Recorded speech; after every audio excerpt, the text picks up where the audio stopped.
ትራቪስ አሌክሳንደር በሐምሌ ወር 1977 ተወለደ። ነገር ግን የኖረው ህይወት ከጀመረበት ሁኔታ ፍጹም የተለየ ነበር። ዓለም በመጨረሻ ያዘነለትን ይህን ሰው ለመረዳት በትግል የተሞላው የልጅነት ጊዜውን ማየት ያስፈልጋል።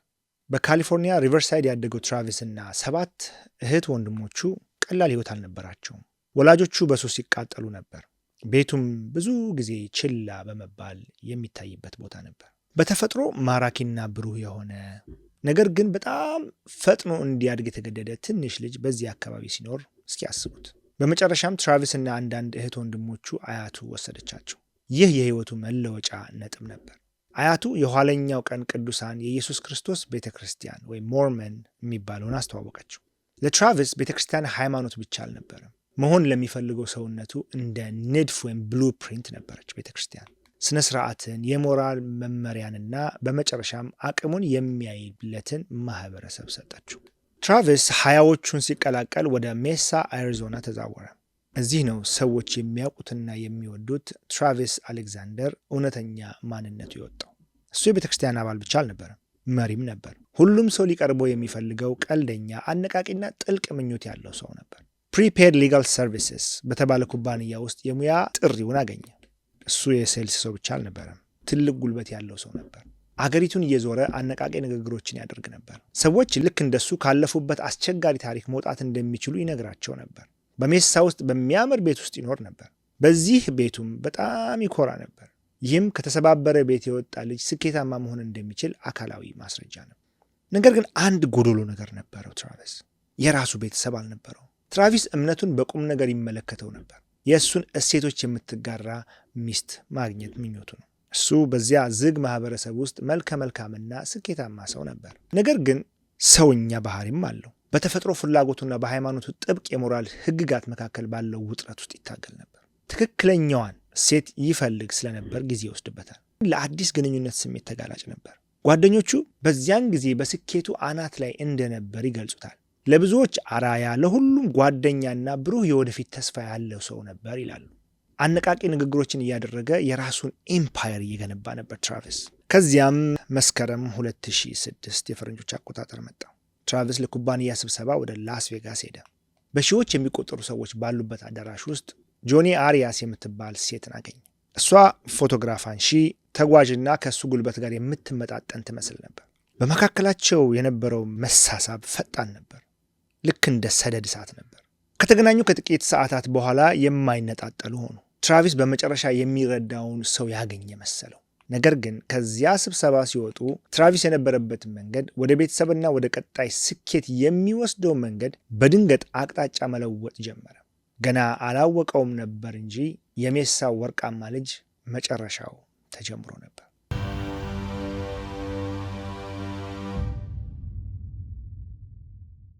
የግንኙነቶቹ የማስጠንቀቂያ ምልክቶች ምን ነበሩ? የትራቪስ እና የጃኒ የመጀመሪያ ወራት በስልክ ንግግሮች፣ በአገር አቋራጭ ጉዞዎችና በከፍተኛ ስሜት የተሞሉ ነበሩ። ጃኒ ካሊፎርኒያ ትኖር ነበር፣ ትራቪስ ደግሞ አሪዞና። በመካከላቸው ያለው ርቀት ለማጥበብ ጃኒ አንድ ትልቅ ነገርን አደረገች። ወደ ሞርመን ሃይማኖት ተለወጠች። ለትራቪስ ይህ ትልቅ ቁርጠኝነት ነበር።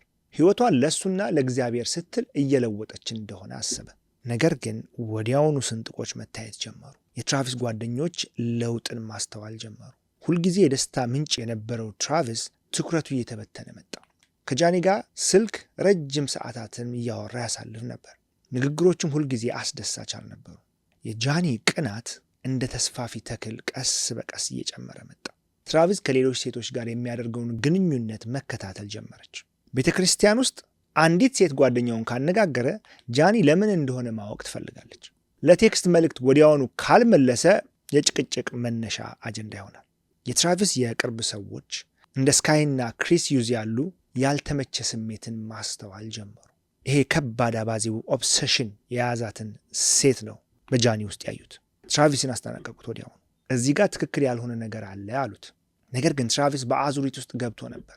ወደ እሷ እጅግ ይሳባል፣ ይበልጥ ይሳባል። በባህሪዋ ደግሞ ይሸበራል። ግንኙነቱን ለማቆም ይሞክራል። ጃኒ ግን መልሳ የምትስብበት መንገድ ነበራት። እናም በ2007 ግንኙነቱ በይፋ አብቅቶ ነበር። እውነቱን ለመናገር ወደ አደገኛ ደረጃ ተሸጋግሮ ነበር። ፍቅረኛሞች አልነበሩ፣ ግን አሁንም የቅርብ ግንኙነት ነበራቸው። ይህ በትራቪስ ላይ ከፍተኛ የጥፋተኝነት ስሜትን ፈጠረበት፣ ምክንያቱም ከሃይማኖቱ አስተምሮ ጋር ይቃረን ነበር። እናም ጃኒ እሱን በድብቅ መከታተል ወይም ስታኪንግ ምንለው አለ አይደለ፣ እሱን ጀመረች። ሜሳ ወዳለው ቤቱ ሳይጠራት ትመጣ ነበር። በቤቱ ዙሪያ በድብቅ ትዞር ነበር። አሜን። አንዳንዱ እንደዚህ አይነት ፍቅር በሰጠኝ ይላል፣ እኔ አልልም። አንድ ምሽት ትራቪስ ሲነቃ እሷ መኝታ ቤቱ ውስጥ ቆማ ሲተኛ እያየችው ነው ያገኛት። እንዲህ ቆማ እያየችው። አስቡ፣ ከእንቅልፍ ስትነቃ የመኪናውን ጎማ እንደበሳቸው ለጓደኞቹ ነገራቸው፣ የትም እንዳይሄድ። ኢሜሉን ደግሞ ሰብራ እየገባች እንደምታይ፣ እንዲያውም ለአንድ ጓደኛው ሞቼ ብታገኘኝ እንዳትገረም ብሎታል ትራቪስ። በሳቅ ቢነግረውም በውስጡ ያለው ፍርሃት ግን የእውነት እየሆነ ነበር። ፍርሃቱ ቢኖርም ይሄ መርዛማው አዙሪት ግን ቀጥሏል በሁለቱ መሃል ያለው። ትራቪስ ህይወቱን ለመቀጠል እየሞከረ ነበር። ሌሎች ሴቶችን መቅረብ ጀመረ። ይህ ጃኒን ወደ እብደት ደረጃ ወሰዳት። እነዚህ ሰዎች እኮ ተለያይተዋል። እሷ እንግዲህ የተተወች የድሮ ፍቅረኛ ነች። ነገር ግን ይህ ለእሷ እውነት አይደለም። የእርሱ ባለቤት እንደሆነች የምታስብ አይነት ሴት ነች ጃኒ።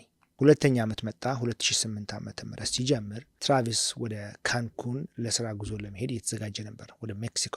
ካንኩን በብዛት የመዝናኛ ቦታ ነው። የሚወዳትን ሴት ይዞ ለመሄድ አስቦ ነበር። ጃኒ ይህንን ቀድማ አውቃ ነበር። እናም ውጥረቱ ወደ ማቆሚያው እየደረሰ ነበር። ወርቃማው ልጅ ትራቪስ በራሱ የጥፋተኝነት ስሜትና በእሷ አባዜ ተተብትቦ ነበር። እናም ሽክርክሪቱ መሬት ሊመታ ተቃርቧል። ሰኔ 4 2008 በሜሳ አሪዞና ረቡዕ ቀን ነበር። ለአብዛኛው ሰው የተለመደ በጣም ሞቃታማ የበጋ ቀን ነው። አሪዞና እጅግ ሞቃት ነው በዛ ወቅት ላይ። ለትራቪስ አሌክሳንደር ግን የዝግጅት ቀን መሆን ነበረበት። ወደ ሜክሲኮ በሚያደርገው ጉዞ በጣም ደስተኛ ነበር። ስልኮችን ይደውላል፣ ኢሜሎችን ይልካል፣ ይመልሳል። እናም መምራት ለሚፈልገው ህይወት ይዘጋጅ ነበር። ነገር ግን በዚያው ቀን ማለዳ ጃኒ አሪያስ ደጃፉ ላይ ደረሰች። ከካሊፎርኒያ እስከ አሪዞና ድረስ በኪራይ መኪና ተጉዛለች እየነዳች። የክፍያ ማስረጃ እንዳይኖርባትና ነዳጅ ለመቅዳት እንዳትቆም 3 ባለ 5 ጋሎን የነዳጅ መያዣዎችን ይዛ ነበር መኪናዋ ውስጥ ቀድማ ነዳጅ ሞልታ። ለወንጀል ሲሆን ሰው እንዴት ጂኒየስ እንደሚሆን ይገርመኛል። ራሷን ለመደበቅ ጸጉሯን ወደ ቡናማ ቀለም ቀይራ ነበር። በአጠቃላይ በተልእኮ ላይ ነበረች። በዚያ ቤት ውስጥ ምን እንደተፈጠረ በኋላ ላይ በትራቪስ የልብስ ማጠቢያ ማሽን ውስጥ በተገኘ የዲጂታል ካሜራ ፎቶግራፍ ተመዝግቧል። ፎቶዎቹ በሰላማዊ መንገድ ይጀምራሉ ሲታዩ። ትራቪስ አልጋ ላይ፣ ከዚያም ትራቪስ ሻወር ውስጥ ሆኖ ለፎቶ ሲቆም ምናምን ያሳያሉ። ነገር ግን በድንገት ድባቡ ይለወጣል። በትራቪስ አሌክሳንደር ህይወት የመጨረሻው ፎቶ እሱ ሻወር ውስጥ ተቀምጦ ቀጥታ ወደ ካሜራው እያየ ይታያል። ፊቱ ላይ የሚታየው ስሜት ጨዋታ አልነበረም። የሆነ ነገር የመረዳት ስሜት ነው። ከጥቂት ሰኮንዶች በኋላ ካሜራው ወደቀ፣ ትግሉም ተጀመረ።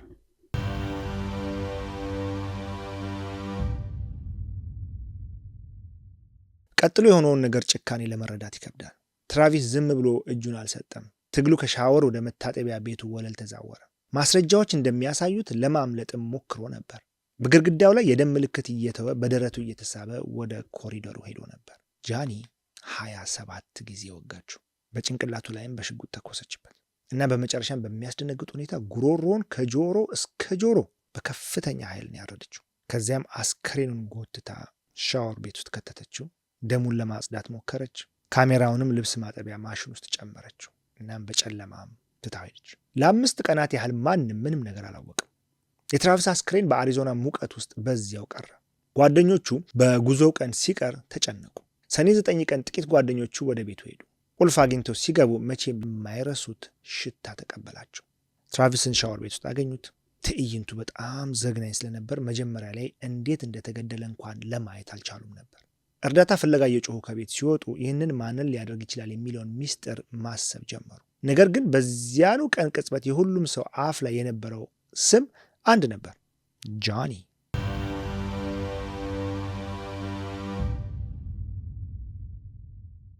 የትራቪስ አሌክሳንደር የግድያ ምርመራ በጣም ፈጣን ነበር፣ ምክንያቱም ማስረጃው እጅግ ብዙ ነበር። መርማሪዎች ቤቱ ሲገቡ የልብስ ማጠቢያ ማሽኑን አገኙት። በልብሶቹ መካከል ደግሞ ዲጂታል ካሜራው ነበረ። ምንም እንኳን በማሽኑ ቢታጠበም የማስረጃ ካርዱ ሚሞሪ ካርዱ ግን አልተበላሸም ነበር። እናም እነዚያ ፎቶዎች ሲገኙ ጉዳዩ በተግባር አበቃ። ፎቶዎቹን የዚያን ቀን ከሰዓት ያለውን ሁኔታ በሰዓት የተደገፈ በቅደም ተከተል ያሳዩ ነበር። ይህም የትራቪስ ራስ፣ ጀርባ፣ ደም ሲፈሰውና የጃኒ እግር አስከሬኑ አጠገብ ያለበትን ፎቶ ያካትታል። ካሜራው ወድቆ ፎቶ ያነሳ ነበር። እንዲሁም ግድግዳው ላይ ከጃኒ ጋር የሚመሳሰል የደም የመዳፍ አሻራን አገኙ። ነገር ግን ጃኒ በቀላሉ እጇን አልሰጠችም። መርማሪዎቹ መጀመሪያ ሲደውሉላት ደነገጠች። ትራቪስን ካየችው ወራት እንደሆነ ተናገረች። ከዛም ሜሳ ውስጥ እንደነበረች የሚያስረዱ ማስረጃዎች ሲቀርቡላት ታሪኳን ቀየረች። ይህ ሚዲያው የጃኒ ሾው ብሎ የጠራው ጅማሬ ነበር። 2 ጭምብል ያደረጉ ሰዎች ቤት ውስጥ ሰብረው እንደገቡ፣ ትራቪስን እንደገደሉትና እርሷን ግን እንደተዋት ተናገረች። ይህ አዲሱ ታሪኳ። የእነዚህን ምናባዊ ሰዎች ዝርዝር መግለጫም ሰጠች። ስቅስቅ ብላም ታለቅስ ነበር፣ ትተውን ነበር። የራሷን የወንጀል ታሪክ እየደረሰች ነበር በዛ ሰዓት። ይሄ የወራሪዎች የተባሉት ሰብሮ ገቡ የተባሉት ታሪክ በማስረጃዎች ፊት ሲፈርስ ግን ጃኒ እንደገና አቅጣጫ ቀየረች። ይህ በትራቪስ ስም ላይ ትልቁን ጉዳት ያደረሰበት ነበር። እንደገደለችው አመነች። ነገር ግን ራሴን ለመከላከል ነው አለች። እናም የገደለችውን ሰው ስም በስነ ስርዓት ማጥፋት ጀመረች። እናም ትራቪስ እጅግ አስፈሪ ሰው እንደነበረ፣ ጨቋኝ እንደነበረ፣ ሕፃናትን የሚያንገላታ እንደነበረና እሷም የተጎዳች ወይም ተጠቂ ሴት እንደነበረች ተናገረች። ለዚህ ግን ምንም ማስረጃ አልነበረም። የፖሊስ ሪፖርትም ሆነ የሕክምና ማስረጃ የለም። ነገር ግን የሞተ ሰው ራሱን መከላከል እንደማይችል ታውቅ ነበር። ይህ ጉዳይ ችሎት እስኪደርስ ድረስ ችሎትም ውስጥ ዓመታትን ፈጅቷል። በዚያን ጊዜ ጃኒ ዝነኛ ሆነች። ከእስር ቤት ሆና ቃለ መጠይቅ ትሰጥ ነበር። ስዕሎቿን በመስመር ላይ ትሸጥ ነበር። እናም ትኩረቱን ሁሉ የወደደችው ትመስል ነበር። በዚህ መሃል የትራቪስ ቤተሰቦች በዝምታ ተቀምጠው የወንድማቸውን ስም ሲረክስ መስማት ነበረባቸው። በመጨረሻም እውነቱ ከውሸቱ በላይ የሚሰማበትን የፍርድ ቤት ቀን መጠበቅ ነበረባቸው። ዓለም ተከፍሎ ነበር። አንዳንዶች በጃኒ ትወና ተደንቀው ነበር። ሌሎች ደግሞ በግልጽ የምታደርገው ማጭበርበር በጣም ተደናግጠው ነበር በዚህ ስራዋ። በመጨረሻም በአሜሪካ ታሪክ ከፍተኛ የሚዲያ ሽፋን ካገኙት ችሎቶች አንዱ ተጀመረ። የጃኒ አሪያስ ችሎት በጥር 2013 ነው የተጀመረው፣ ከ5 ዓመታት በኋላ። ትራቪስ ከተገደለ ከ5 ዓመት በኋላ ማለት ነው። ችሎቱ እንደ ሰርከስ ነበር። በሚሊዮኖች ለሚቆጠሩ ሰዎች በቀጥታ ይተላለፍ ነበር። ከሳሽ ጠበቆች ሁዋን ማርቲኔዝ ጠንካራ ሰው ነበረ፣ የከሳሾቹ ጠበቃ። ይህ ራስን መከላከል ሳይሆን በቅድመ ዝግጅት የተፈጸመ ግድያ መሆኑን ለማሳየት ቆርጦ ተነሳ። ጃኒ ለ18 ቀናት ምስክርነት ሰጠች። ይህ የሪከርድ ጊዜ ነበር። ለዚህን ያህል 18 ቀናት ያህል ምስክርነት የሰጠ ከዛ በፊት አልነበረም። ረጋ ያለች፣ ንግግር አዋቂና በጣም አታላይ ነበረች። ራሷን በጾታዊ ስሜት ባበደ የሞርመን ሰው የተጎዳች አስመስላ ለማቅረብ ሞከረች።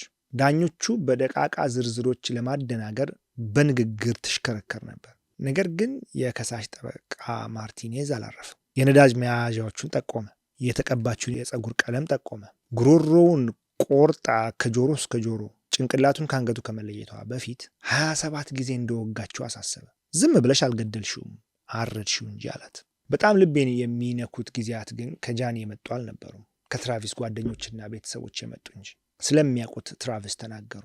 ከምንም ተነስቶ ስለሰራው ሰው፣ ለጓደኛው ሁልጊዜ ስለሚያደርገው ነገር፣ የገደለችውና ስሙን ልታጠፋ ከሞከረችው ሴት ስሙን ለመመለስ ታገሉ።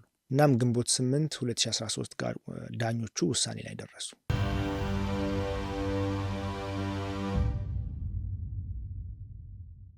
በመጀመሪያ ደረጃ ፈርስት ዲግሪ ግድያ ጥፋተኛ ነች ተባለ። ችሎቱ በጩኸት ተናወጠ። የትራቪስ እህት ወንድሞች አለቀሱ። ጃኒ ምንም ስሜት አላሳየችም። ምንም እንኳን ከውሳኔው ጥቂት ደቂቃዎች በኋላ በሰጠችው ቃለ መጠይቅ በቤተሰባችን ረጅም ዕድሜ የተለመደ ስለሆነ የሞት ቅጣትን እመርጣለሁ ብትልም ዳኞቹ በሞት ቅጣት ላይ ሊስማሙ አልቻሉም። እሷ የሞት ቅጣት ፈልጋ ነበር። በመጨረሻም በ2015 የዕድሜ ልክ ጽኑ እስራት ላይ ዳኛው ፍርዳቸውን አስተላለፉ። ጃኒ አሪያስ ዳግመኛ በነፃነት አትራመድም። ታዲያ የትራቪስ አሌክዛንደር ትውስታ ምንድን ነው? የዜና ርዕሶችን ካየን ስሙ ሁልጊዜም ከገዳዩ ጋር ይነሳል። ነገር ግን የነካቸው ሰዎች ሕይወት ካየን ይለያል። እነሱ የሚያስታውሱት እንከን ያለበት ቢሆንም የሚስጥር ሰውን ነው። በአስቸጋሪ ልጅነቱ ወጥቶ ለሌሎች ተስፋ ብርሃንን ለመሆን የሞከረ ሰውን ነው። የትራቪስ አሌክዛንደር ታሪክ በሁሉም ረገድ አሳዛኝ ነው። ስለ አባዜ የምንለው ኦብሰሽን፣ አደጋና የቤት ውስጥ ጥቃት ሁልጊዜ እኛ እንደምናስበው ላይሆን እንደሚችል የሚያሳይ ታሪክ ነው። ትራቪስ አስተካክላለሁ ብሎ የሚያስብ ሰው ነበር። ነገር ግን በውስጧ ያለው ጨለማ እስከሚወጣ ድረስ ያን ጨለማ መቆጣጠር እችላለሁ ብሎ አምኖ ነበር። ዕድሜው 30 ነበር። ያላደረገው የሜክሲኮ የካንኩን ጉዞ ነበረው። ያልመሰረተው ቤተሰብ ነበረው። ዛሬ ግን የምናስታውሰው እንደ ተጎጂ ብቻ ሳይሆን እንደ ሰው ነው። ትራቪስ አሌክዛንደር ከሪቨርሳይድ ወጥቶ ስኬታማ የሆነውና በሜሳ የሚናፍቁት ያ ሰው። ቸርን ሰንብት።